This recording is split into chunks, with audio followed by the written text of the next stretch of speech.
ಮಂಡ್ಯ ಸಂಸದೆ ಸುಮಲತಾ ಅಧಿಕೃತವಾಗಿ ಇವತ್ತು ಬಿಜೆಪಿಗೆ ಸೇರ್ಪಡೆಯಾಗಿದ್ದಾರೆ. ಮಾಜಿ ಮುಖ್ಯಮಂತ್ರಿ ಬಿಎಸ್ ಯಡಿಯೂರಪ್ಪ ನೇತೃತ್ವದಲ್ಲಿ ಕಮಲ ಪಕ್ಷಕ್ಕೆ ಸೇರ್ಪಡೆಯಾಗಿದ್ದಾರೆ. ಯಡಿಯೂರಪ್ಪ ವಿಜಯೇಂದ್ರ ಸಮ್ಮುಖದಲ್ಲಿ ಬಿಜೆಪಿಗೆ ಸೇರ್ಪಡೆಯಾಗಿದ್ದಾರೆ. ಬಿಜೆಪಿ ಬಾವುಟವನ್ನ ನೀಡಿ ಪಕ್ಷಕ್ಕೆ ಬರಮಾಡಿಕೊಂಡಿದ್ದಾರೆ ಯಡಿಯೂರಪ್ಪನವರು. ಬೆಂಗಳೂರಿನ ಬಿಜೆಪಿ ಕಚೇರಿಯಲ್ಲಿ ಬಿಜೆಪಿಗೆ ಸೇರ್ಪಡೆಯಾಗಿದ್ದಾರೆ. ಈ ಸಂದರ್ಭದಲ್ಲಿ ಪಕ್ಷದ ಪ್ರಾಥಮಿಕ ಸದಸ್ಯತ್ವ ಪತ್ರವನ್ನ ರಾಜ್ಯ ಚುನಾವಣಾ ಉಸ್ತುವಾರಿ ಮೋಹನ್ ದಾಸ್ ಅಗರ್ವಾಲ್ ಅವರು ಸುಮಲತಾ ಅವರಿಗೆ ನೀಡಿದ್ದಾರೆ. ಮಾಜಿ ಮುಖ್ಯಮಂತ್ರಿಗಳು ಸನ್ಮಾನ್ಯ ಶ್ರೀ ಯಡಿಯೂರಪ್ಪನವರೇ, ಭಾರತೀಯ ಜನತಾ ಪಕ್ಷ ರಾಜ್ಯಾಧ್ಯಕ್ಷರು ಶ್ರೀ ವಿಜಯೇಂದ್ರರವರೇ, ವಿರೋಧ ಪಕ್ಷದ ನಾಯಕರು ಶ್ರೀ ಆರ್ ಅಶೋಕ್ ಅವರೇ, ಮಾಜಿ ಮುಖ್ಯಮಂತ್ರಿಗಳು ಸದಾನಂದ ಗೌಡ್ರೆ, ಸಿ.ಟಿ. ರವಿ ಅವರೇ,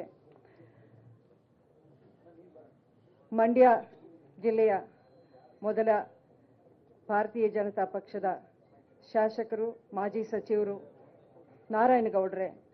ಜನಾರ್ದನ್ ರೆಡ್ಡಿ ಅವರೇ, ಶಿವರಾಮೇಗೌಡರವರೇ, ರಾಜೇಶ್ ಜಿ ಅವರೇ, ಮುನಿರತ್ನರವರೇ, ಮಂಡ್ಯ ಜಿಲ್ಲಾಧ್ಯಕ್ಷ ಡಾಕ್ಟರ್ ಇಂದ್ರೇಶ್ ಅವರೇ, ಮಂಡ್ಯ ಜಿಲ್ಲೆಯ ಅಸೆಂಬ್ಲಿ ನಮ್ಮ ರಾಜ್ಯದ ಚುನಾವಣೆಯ ಇನ್ಚಾರ್ಜ್ ಆಗಿ ಬಂದಿರುವಂಥ ಗೌರವಾನ್ವಿತ ಶ್ರೀ ರಾಧಾ ಮೋಹನ್ ದಾಸ್ ಅಗರ್ವಾಲ್ ಜಿ ಅವರೇ, ಮಂಡ್ಯ ಜಿಲ್ಲೆಯ ಅಸೆಂಬ್ಲಿ ಚುನಾವಣೆಯಲ್ಲಿ ಎಲೆಕ್ಷನಲ್ಲಿ ನಿಂತಂಥ ನಮ್ಮ ಅಭ್ಯರ್ಥಿಗಳು ಅಶೋಕ್ ಜಯರಾಮ್ ಹಾಗೂ ಮಂಡ್ಯ ಜಿಲ್ಲೆಯಿಂದ ನನಗೆ ಬೆಂಬಲ ಕೊಟ್ಟು ಪ್ರೀತಿಯಿಂದ ಇವತ್ತು ಮಂಡ್ಯದಿಂದ ಬಂದ ಎಲ್ಲ ನನ್ನ ಸ್ವಾಭಿಮಾನಿ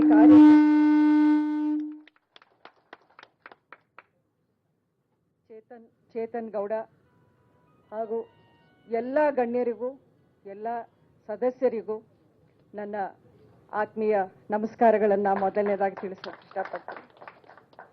ಇವತ್ತಿನ ದಿನ ನನ್ನ ರಾಜಕೀಯ ಜೀವನದಲ್ಲಿ ಒಂದು ಮಹತ್ವ ಪಡ್ಕೊಂಡಿರುವಂಥ ಸುದಿನ ಅಂತ ನಾನು ಭಾವಿಸ್ತೀನಿ.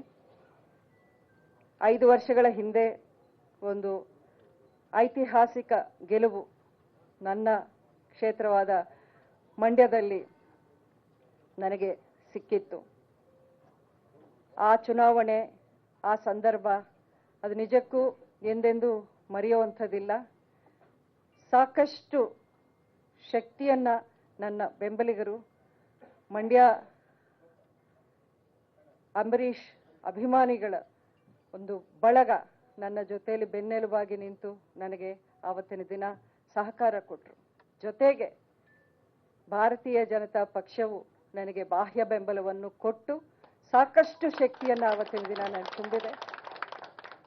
ಸನ್ಮಾನ್ಯ ಪ್ರಧಾನಮಂತ್ರಿ ಶ್ರೀ ನರೇಂದ್ರ ಮೋದಿ ಅವರು 5 ವರ್ಷದ ಹಿಂದೆ ಮೈಸೂರಿಗೆ ಬಂದ ಸಂದರ್ಭದಲ್ಲಿ ಆವತ್ತಿನ ದಿನ ನಾನು ಪಕ್ಷದಲ್ಲಿ ಇರಲಿಲ್ಲ, ಒಬ್ಬ ಪಕ್ಷೇತರ ಅಭ್ಯರ್ಥಿಯಾಗಿ ನಾನು ಸ್ಪರ್ಧೆ ಮಾಡುತ್ತಿದ್ದೀನಿ.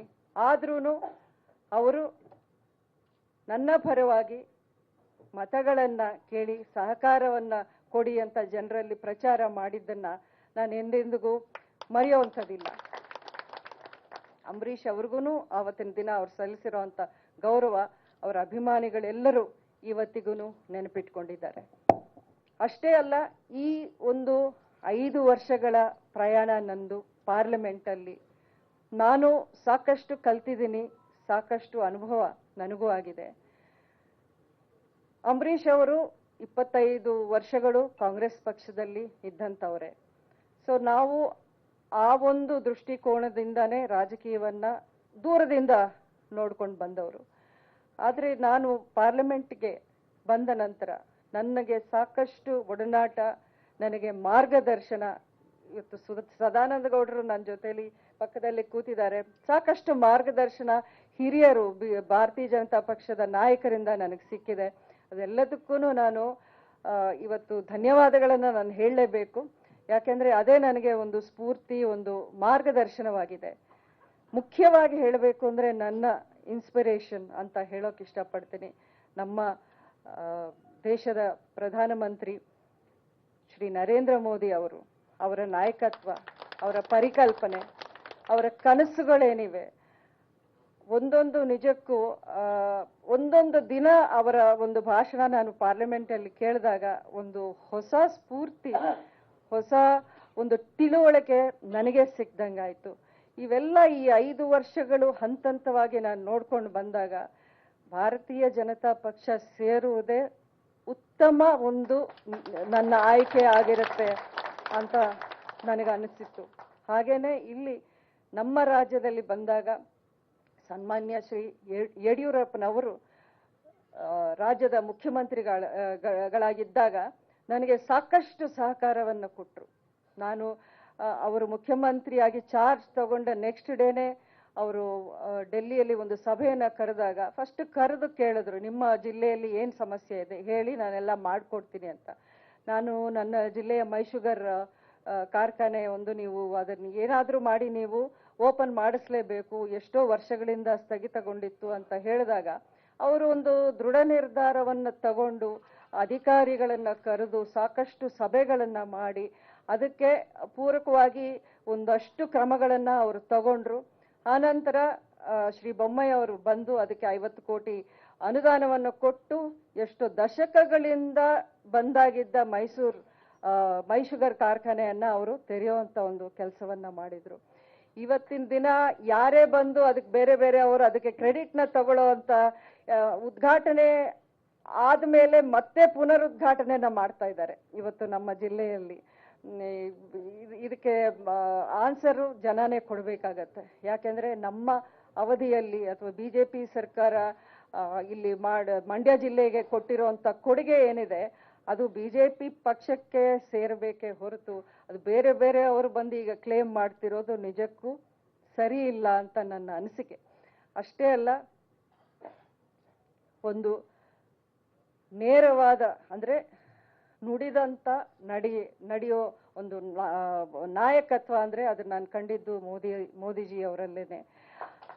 ಆ ನೇತೃತ್ವದಲ್ಲಿ ನಾವು ಈಗ ಅವರು ಹೇಳ್ತಾ ಇರೋದು ಅವರ ಕನಸು ಏನಿದೆ ಅದು 2047ಕ್ಕೆ ಅಂದ್ರೆ ಸ್ವಾತಂತ್ರ್ಯ ಪಡೆದು 100ನೇ ವರ್ಷಕ್ಕೆ ನಮ್ಮ ದೇಶವನ್ನ ಯಾವ ರೀತಿ ಅವರು ನೋಡ್ತಾ ಇದ್ದಾರೆ, ಆ ಕನಸಿಗೆ ನಾವೆಲ್ಲ ಕೈ ಜೋಡಿಸಿ ನಾವೆಲ್ಲ ಕಷ್ಟಪಟ್ಟು ನಮ್ಮ ದೇಶ ನಮ್ಮ ಸಮಾಜ ಒಳ್ಳೆ ರೀತಿಯಲ್ಲಿ ನಾವು ನಿರ್ಮಾಣ ಮಾಡಬೇಕು ಅನ್ನೋ ಒಂದೇ ಒಂದು ಆಸೆ ಇಟ್ಕೊಂಡು ನನಗೆ ನನ್ನ ಭವಿಷ್ಯದ ಬಗ್ಗೆ ಚಿಂತೆ ಇಲ್ಲ. ನೀವು ಸಾಕಷ್ಟು ಪ್ರಶ್ನೆಗಳನ್ನ ನನಗೆ ಇಷ್ಟು ತಿಂಗಳನ್ನು ನೀವು ಕೇಳ್ಕೊಂಡು ಬಂದ್ರಿ ಮಾಧ್ಯಮದವರು.